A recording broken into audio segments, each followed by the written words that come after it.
સુરતથી સમાચાર સામે આવ્યા જ્યાં સુરતમાં સિટી લાઇટ વિસ્તારમાં બ્રિજના પિલ્લરમાં તિરાડ પડતા દુર્ઘટનાનો ભય જે રીતે સર્જાઈ રહ્યો હતો ટીવી 13 ગુજરાતીએ ગઈકાલે પ્રકાશિત કરેલા અહેવાલ બાદ તંત્રની આંખ ખુલી ગઈ છે। વહીવટી તંત્રે તાત્કાલિક ધોરણે બ્રિજના પિલ્લરના સમારકામ માટે બેરિકેડ લગાવી દીધા છે અને નોંધનીય છે કે હવે કામગીરી શરૂ કરવામાં આવી રહી છે। નોંધનીય છે કે સુરત મનપાએ બેરિકેડ લગાવીને બ્રિજના પિલ્લરનું સમારકામ પણ શરૂ કરી દીધું છે। તો આ દ્રશ્યો જે રીતે સામે આવ્યા છે નોંધનીય છે કે ટીવી 13 ગુજરાતીના અહેવાલની ધારદાર અસર અહીંયા થઈ છે। બીજી તરફ પિલ્લરના દ્રશ્યો જે સામે આવ્યા છે લોકોમાં ભયનો માહોલ સર્જાયો હતો અને ટીવી 13 ગુજરાતી દ્વારા અહેવાલ પ્રકાશિત કરવામાં આવ્યો હતો અને ત્યારબાદ તેની અસર જોવા મળી છે।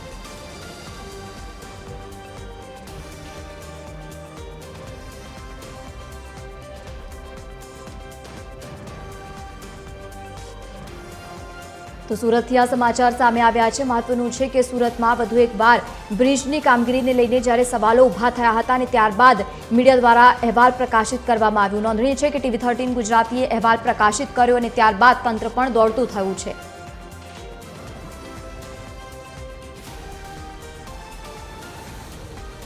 વધુ માહિતી સાથે એસોસિએટ એડિટર દેવેન ચિત્તે આપણી સાથે લાઈવ જોડાયા છે। દેવેન, અસર થઈ છે ટીવી 13 ગુજરાતીએ અહેવાલ પ્રકાશિત કર્યો અને ત્યારબાદ હવે તંત્ર દોડતું થયું છે, કામગીરી શરૂ કરવામાં આવી, શું વધુ માહિતી?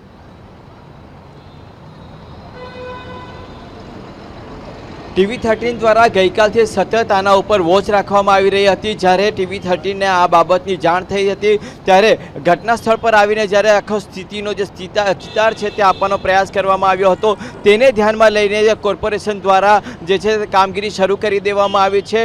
અત્યારે આજે તમે આ દ્રશ્યો જોઈ રહ્યા છો એ સુરતના સિટી લાઇટ વિસ્તારના જે બ્રિજની અંદર તિરાડ પડી છે ત્યાંના છે।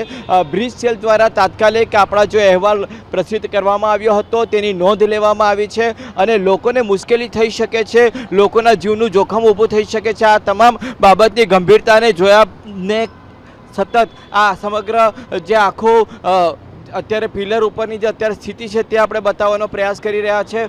ગઈકાલે પણ આપણે બતાવ્યું હતું કે આ પ્રકારે આ જે તિરાડો છે તિરાડોની સાથે સાથે આખી કોન્ક્રીટની આ પ્રકારની સ્થિતિ જે છે તે જોવા મળી રહી છે। તમે જોઈ શકો છો તે રીતે માત્ર આખો સળિયો જે છે તે આ રીતે હલી રહ્યો છે ને એના કોન્ક્રીટનો જે ભાગ છે તે ધીરે ધીરે કરીને આ આખું નીચે આવી રહ્યું છે, જેને કારણે જે વાહન ચાલકો છે તેમના પણ જીવનું જોખમ ઊભું થયું છે।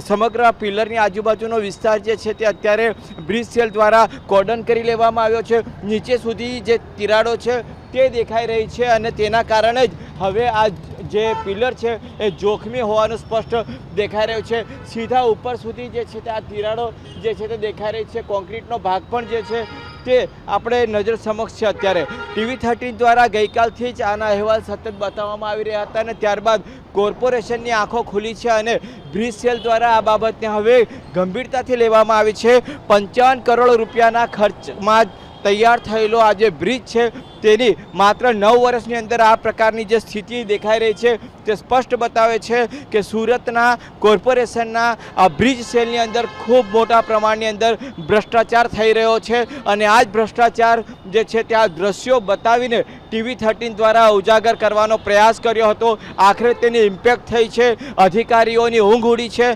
અને હવે આખો જે પિલર છે તેને કોર્ડન કરીને તેને સમારકામ માટેની જે તૈયારી છે તે શરૂ કરી દીધી છે। આ ખૂબ જ વ્યસ્ત વિસ્તાર છે, ખૂબ પોશ વિસ્તાર છે, અહીં વીઆઈપી મૂવમેન્ટ પણ જોવા મળતી હોય છે અને ખાસ કરીને ઉધના મગદલા રોડ જે છે તે સીધો એરપોર્ટ તરફ જાય છે અને વાહનોની અવરજવર રોજની ખૂબ મોટા પ્રમાણમાં હોય છે અને આ જે બ્રિજ છે તે લાખોની સંખ્યામાં વાહન ચાલકો જે છે તે આ બ્રિજનો ઉપયોગ કરતા હોય છે અને તેવા સમયે જ્યારે આ પ્રકારે પિલરની અંદર જ્યારે નુકસાન દેખાઈ રહ્યું છે સ્પષ્ટપણે ત્યારે સ્વાભાવિક છે કે વાહન ચાલકોનું જીવ જોખમમાં મુકાઈ શકે તેમ છે।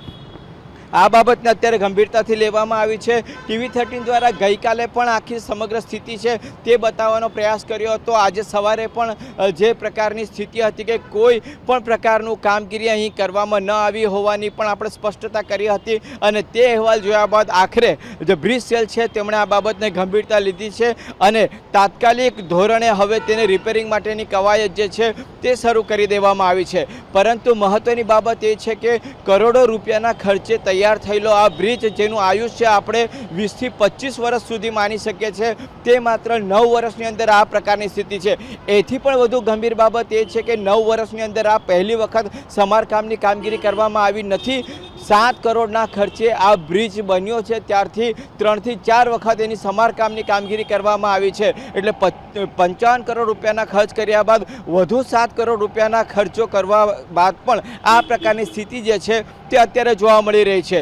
સામાન્ય રીતે જ્યારે 50 કરોડ કરતાં ઉપરના જ્યારે રૂપિયા ખર્ચ કરવામાં આવતા હોય, લોકોના પ્રજાના ટેક્સના રૂપિયા ખર્ચ કરવામાં આવતા હોય, પરંતુ તેનો યોગ્ય ઉપયોગ થતો નથી. કોન્ટ્રાક્ટરો, અધિકારી અને શાસકોની મિલીભગતના કારણે આ પ્રકારના ભ્રષ્ટાચાર થાય છે.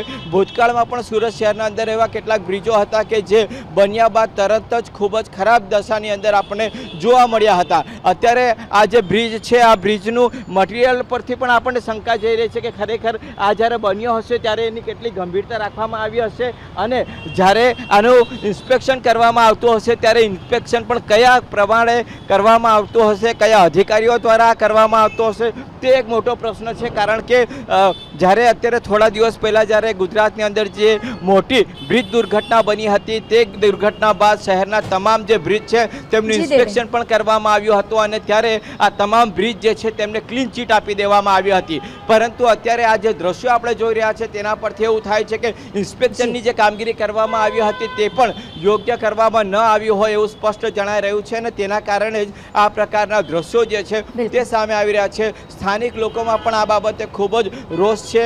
વિપક્ષ દ્વારા પણ વારંવાર જે છે તે ભ્રષ્ટાચારના આક્ષેપો કરવામાં આવતા હોય છે, પરંતુ એ માત્ર આક્ષેપો નથી દેખાતા, પરંતુ એમાં પણ સત્ય હકીકત છે અને વાસ્તવિકતા પણ એ જ છે કે આ પ્રકારના ભ્રષ્ટાચારની અંદર બ્રિજ સેલ દ્વારા ખૂબ મોટો ભ્રષ્ટાચાર કરવામાં આવતો હોય છે અને તેનું જ પરિણામ છે કે કરોડો રૂપિયાનો ખર્ચ કર્યા બાદ પણ બ્રિજના પિલરોની આ પ્રકારની દશા છે અને સતત જે લોકોના જીવ જે છે તે જોખમમાં આવતા હોય છે. અત્યારે તમે જોઈ શકો છો કે આ બ્રિજની આસપાસ જે કોર્પોરેશનના વ્યક્તિઓ છે તેમના દ્વારા હવે શરૂઆત કરી દેવામાં આવી છે અને ધીરે ધીરે એનું રિપેરિંગની જે કામગીરી છે તે પણ હવે કરવામાં આવી રહી છે અને આશા એવી રાખીએ આપણે કે હવે જે કામ થશે એ ખૂબ સારી રીતે થશે, લોકોને કોઈ પણ પ્રકારનું જોખમ ઊભું ના થાય તે રીતે થશે અને લોકોએ જે કરોડો રૂપિયાનો ટેક્સ ચૂકવ્યો છે તે વ્યર્થ ન જાય તે પ્રકારે કોર્પોરેશનના અધિકારીઓએ ખાસ કાળજી લેવી જરૂરી છે. બિલકુલ દેવેન, આભાર સમગ્ર માહિતી સાથે જોડાવા બદલ. તો લોકો પણ અત્યારે આશા બંધાયેલા બેઠા છે કે એમને સુરક્ષિત વાહન વ્યવહાર મળે, પરંતુ આ તમામની વચ્ચે બ્રિજની હાલત ખૂબ જ ખરાબ હોય તે પ્રમાણેના દ્રશ્યો છે અને બીજી તરફ જે રીતે દ્રશ્યો અત્યારે સામે આવ્યા છે, જો કે TV 13 ગુજરાતીએ અહેવાલ પ્રકાશિત કર્યો અને ત્યારબાદ અસર થઈ છે, તંત્ર દોડતું થયું છે, સમારકામની કામગીરી પણ કરવામાં આવી રહી છે. પરંતુ પ્રશ્ન ઊભો થાય છે કે જ્યાં સુધી અહેવાલ પ્રકાશિત ન થાય ત્યાં સુધી તંત્ર કેમ નથી જાગતું અને કેમ પોતે કામગીરીમાં નથી જોડાતું.